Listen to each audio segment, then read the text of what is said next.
बची हुई रोटियों से इतनी बेहतरीन रेसिपी भी बन सकती है, आप ये वीडियो देखने के बाद शायद हैरान हो जाएंगे। तो चलिए भाई, देरी किस बात की, देखते हैं आज की ये वीडियो। तो इसके लिए फ्रेंड्स हमने यहाँ पर ले ली है रोटियाँ। तो ये आ जाएगा, तो देखिए मैंने 3 ले ली हैं, आप अपने हिसाब से ज़्यादा भी ले सकते हैं। अब हम क्या करेंगे, इस तरह का ले लेंगे एक कद्दूकस, ऐसा हो या ये वाला हो, ठीक है, जो भी हो आपके पास वो आप ले लीजिए। और ये जो रोटी है ना, इसको हम इस तरह से फोल्ड कर लेंगे, ये देखिए इस तरीके से। और अब हम कद्दूकस की मदद से इस रोटी को घिसेंगे। तो यहाँ पर रोटी को ना आप इस तरह से फोल्ड करके ही घिसिएगा, तभी ये आसानी से घिस पाएगी। आप सोचिए कि हम नॉर्मली ऐसे ही घिस के देखें तो नहीं घिसेगी, ठीक है। तो इस तरह से हम पूरी तीनों की तीनों रोटियों को बढ़िया से घिस लेते हैं कद्दूकस की मदद से।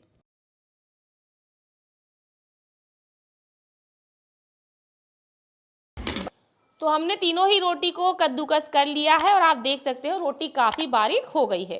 थोड़े बहुत इसमें आपको मोटे टुकड़े भी दिख रहे होंगे, लेकिन कोई दिक्कत नहीं है, ऐसे ही हमें इसको कद्दूकस करना था। तो कद्दूकस करने से काफ़ी आसानी हो गई। आप चाहे तो इसको हाथ से ऐसे मीचते हैं ना रोटी को, उस तरीके से भी इसको बारीक कर सकते थे, लेकिन इससे काफ़ी आसानी हो जाती है। चलिए अब हम चलते हैं फटाफट से गैस की तरफ। अब यहाँ पर रखा है हमने एक पैन, इसमें हम डालेंगे 1 चम्मच देसी घी। अब ये जो कद्दूकस करी हुई रोटी है ना, इसको हम पैन में डाल देंगे और बिल्कुल धीमी आंच पर इस रोटी को हम रोस्ट करेंगे। तो याद रखिए, हमें धीमी आंच पर भूनना है। क्यों भूनना है? क्योंकि रोटी में है भी मॉइस्चर, हमें रोटी को मॉइस्चर खत्म करना है, सुखाना है, यानी कि ड्राई करना है। तो धीरे धीरे जब हम इसको रोस्ट करेंगे ना, तो ये रोटी है काफ़ी क्रिस्पी हो जाएगी, इसका मॉइस्चर खत्म हो जाएगा और ये एकदम ड्राई हो जाएगी। और साथ ही में इस तरह से घी में रोस्ट करने से इसका जो टेस्ट है ना बहुत ज़्यादा बढ़ जाएगा। तो जो हम रेसिपी बनाने वाले हैं वो बहुत ही ज़्यादा टेस्टी बनेगी। जो रोटी का एक कच्चापन होता है ना आटा का, वो खत्म हो जाएगा और बढ़िया सौंधी सौंधी ये रोटी लगेगी। तो इसको रोस्ट करते हुए लगभग मुझे 3 से 4 मिनट का समय हो गया है और आप देख सकते हो इसका कलर हल्का सा ब्राउन हो गया है, हल्की सी गोल्डननेस आ गई है और ये जो रोटी है ना काफ़ी क्रिस्पी हो गई है और बहुत ही सौंधी सौंधी हो गई होगी, इसका टेस्ट बहुत अच्छा हो गया होगा। ये देखिए, अब हम इसको ठंडा होने देंगे। ठंडा होने के बाद ये एकदम क्रिस्पी हो जाएगी, ठीक है। तो चलिए इसको हम ठंडा होने के लिए छोड़ देते हैं। तो रोटी जो है वो ठंडी हो चुकी है और काफ़ी क्रिस्पी भी हो गई है। ये देखिए एकदम क्रिस्पी हो गई है, आप इसको छू के देखेंगे ना तो आपको अलग ही समझ में आ जाएगा, ठीक है। अब हमने ले लिया है यहाँ पर एक मिक्सी का जार और इस जार में हम रोटी को डालेंगे। अब हम इस रोटी को अच्छे से ग्राइंड कर लेते हैं। रोटी को हमने पीस लिया है और आप देख सकते हो कितना फाइन पाउडर इसका बनके तैयार हो गया है। ये देखिए एकदम बारीक हो गया है ये। अब इस रोटी के पाउडर को हम निकाल लेंगे एक थाली में। अब इसमें मावे का फ्लेवर देने के लिए ये मैंने ले लिया है आधा कप मिल्क पाउडर, इसको डाल देंगे और अच्छे से मिल्क पाउडर को रोटी के पाउडर को दोनों को ही अच्छे से मिक्स कर लेंगे।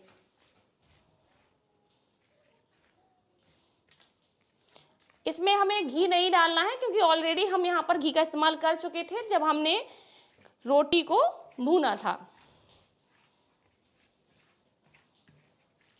अब इसमें हम डालेंगे 1 चुटकी नमक। जब भी कोई हम मीठी चीज़ बनाते हैं ना तो उसमें चुटकी भर नमक डालने से उसकी जो मिठास है वो इन्हेंस हो जाती है, ठीक है। तो अच्छे से हमने इसको मिक्स कर दिया है नमक को भी। अब ये मैंने ले लिया है 1 कप दूध, तो इसमें हम थोड़ा थोड़ा दूध डाल करके इसका सॉफ्ट आटा लगाएंगे।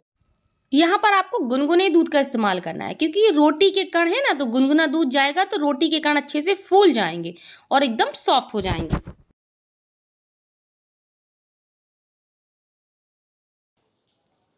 फ्रेंड्स आपको याद करा दूं, अगर मेरी रेसिपी अच्छी लग रही हो तो नीचे एक लाइक का बटन दिया गया है, उसे ज़रूर दबा दीजिएगा।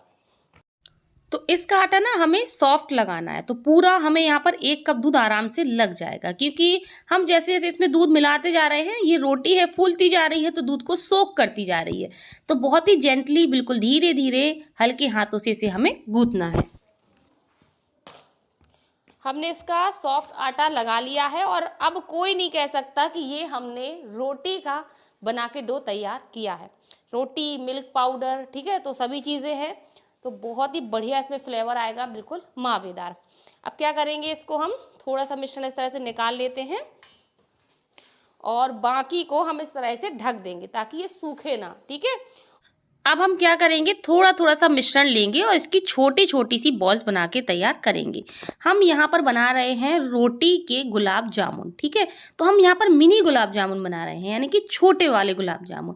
आप चाहे तो साइज बड़ा भी रख सकते हैं, बट आज मेरी पता नहीं क्यों इच्छा हुई कि मैं छोटे छोटे से गुलाब जामुन बनाऊं, वो देखने में बहुत ही ज़्यादा प्यारे लगते हैं। मेरी तन्वी भी बहुत छोटी है ना, तो उसी के हिसाब से मेरे को लगा कि छोटे छोटे बनाने चाहिए, ठीक है। तो साइज आप अपने हिसाब से बड़ा चाहे तो बड़ा भी रख सकते हैं। तो ये देखिए, इस तरह से आपको हाथों में दबाते हुए मिश्रण को अच्छे से गोल शेप देना है ताकि इसमें क्रैक्स बिल्कुल भी ना रहें। तो इसी तरीके से हम सारे मिनी बॉल्स बना के तैयार कर लेंगे। तो लीजिए फ्रेंड्स, हमने सभी गुलाब जामुन बना के तैयार कर लिए हैं और 3 रोटी से हमारे पूरे 40 गुलाब जामुन बनके तैयार हुए हैं। तो देखिए अभी से ये कितने ज़्यादा प्यारे लग रहे हैं और जब ये पूरी तरह से बन जाएंगे ना तो बहुत ही प्यारे लगेंगे। तो चलिए अब इनको हम ढक करके रख देते हैं जब तक हम इसकी चाशनी बना लेते हैं। तो चाशनी बनाने के लिए यहाँ पर हमने 1 कप ले ली है चीनी और इसमें हम डालेंगे 1 कप ही पानी। तो चाशनी मैं अभी बना रही हूँ, बाद में गुलाब जामुन बनाने के बाद आप चाहे तो पहले से भी बना के रख सकते थे, ठीक है। अब हम क्या करेंगे, चीनी को बढ़िया से इस पानी में डिजोल्व होने देंगे। तो मेरे पास फ्रेंड्स आज केसर नहीं है, तो मैं यहाँ पर केसर ऐड नहीं कर रही हूँ। अगर आपको लगता है कि थोड़ा सा हमें कलर देना चाहिए चाशनी में, तो थोड़ा सा इसी टाइम पे 2-3 धागे केसर के डाल दीजिएगा। तो चीनी को हमने अच्छे से डिजोल्व कर लिया है। अब हम इसको सिर्फ 1 मिनट के लिए हाई फ्लेम पर बढ़िया से पकने देते हैं। हमें चाशनी को थोड़ा सा चिपचिपा करना है, यहाँ पर तार वार बिल्कुल नहीं बनाने हैं। तो यहाँ पर लगभग 1 मिनट बाद आप देख सकते हो जो हमारी गुलाब जामुन की चाशनी है बनके बिल्कुल तैयार है। इस तरह से आप चेक कर लीजिएगा, थोड़ी सी चिपचिपापन से आपको समझ में आए, बस तार वार नहीं होना चाहिए, बिल्कुल नॉर्मल इसकी चाशनी होती है। चलिए गैस को बंद कर देते हैं। फटाफट से हमारी चाशनी तैयार हो चुकी है, इसको रखते हैं साइड में। और यहाँ पर हमने रखी है कढ़ाई, इसमें हमने घी गर्म होने के लिए रख दिया। आप ये गुलाब जामुन तेल में भी तल सकते हो, घी में भी तल सकते हो। अब ये गुलाब जामुन फटे ना, इनको तलते समय बस एक चीज़ का ध्यान देना है आपको। जब आप इन गुलाब जामुन को तेल में या घी में डालें तो तेल या घी बहुत अच्छे से गर्म होना ज़रूरी है। और जब आप इन्हें डाल दें तब गैस की फ्लेम कर दीजिए मीडियम, क्योंकि ये अंदर तक पकना भी बहुत अच्छे से ज़रूरी है।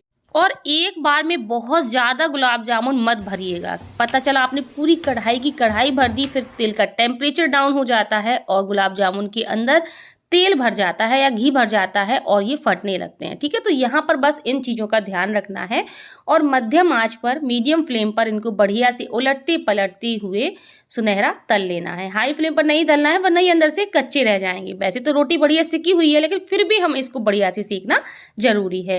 तो बस इसी तरह से हम अच्छे से इनको उलटते पलटते हुए बढ़िया से तल लेंगे। तो मैं यहाँ पर नॉर्मल गुलाब जामुन बना रही हूँ। अगर आप काला गुलाब जामुन बना रहे हैं तो जब ये सिक जाए, कलर कुछ इस तरह का सुनहरा हो जाए, तब आप क्या करिएगा, गैस की फ्लेम हाई कर दीजिएगा बिल्कुल 15-20 सेकंड के लिए। तो हाई फ्लेम पर इनका जो ऊपर की स्किन है ना, वो थोड़ी डार्क कलर की हो जाएगी। अंदर से तो ये ज़्यादा नहीं सिकेंगे, लेकिन ऊपर इनकी स्किन डार्क कलर की हो जाएगी। तो आपके काले मिनी गुलाब जामुन बनके तैयार हो जाएंगे। तो फिलहाल मैं काले मिनी गुलाब जामुन नहीं, नॉर्मल गुलाब जामुन बना रही हूँ और देख सकते हो कितना प्यारा इनका कलर आ चुका है। तो अब हम इनको निकाल लेते हैं।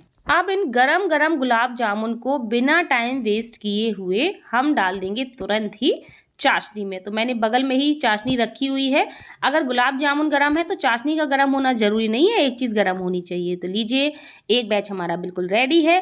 तो इसको हम डालने के बाद एक बार हम उलट पलट कर देंगे और इसको ढक देंगे ताकि ये गरम गरम में ही चाशनी को पी सके। और फटाफट से यहाँ पर हम बचे हुए गुलाब जामुन भी तल के तैयार करेंगे। तो बस इनको हम इकट्ठे ही डाल देंगे। 2 बैच में मैंने इनको तला है, एक बैच में लगभग 20 गुलाब जामुन मैंने तले हैं। तो इनको भी हम मीडियम फ्लेम पर बढ़िया से सुनहरा तल लेंगे। तो सेकंड बैच भी हमारा रेडी हो चुका है। तो चलिए इनको भी हम फटाफट से निकाल लेते हैं। अब इन्हें भी हम गरम गरम ही चाशनी में ऐड कर देंगे और अच्छे से मिक्स कर देंगे। अब हमें इनको छोड़ना होगा कम से कम आधा घंटे रेस्ट के लिए, क्योंकि ये हैं रोटी के गुलाब जामुन। तो थोड़ा सा इनको हमें टाइम देना होगा ताकि ये अंदर तक चाशनी को बढ़िया से एब्जॉर्ब कर सके। तो चलिए हम ढक देते हैं और इनको आधा घंटे के लिए कम से कम छोड़ देते हैं। तो यहाँ पर फ्रेंड्स आधा घंटे हो चुके हैं और लीजिए बिल्कुल तैयार है हमारे रोटी से बने हुए मिनी गुलाब जामुन। 3 रोटी से हमने यहाँ पर 40 गुलाब जामुन बना के तैयार किए।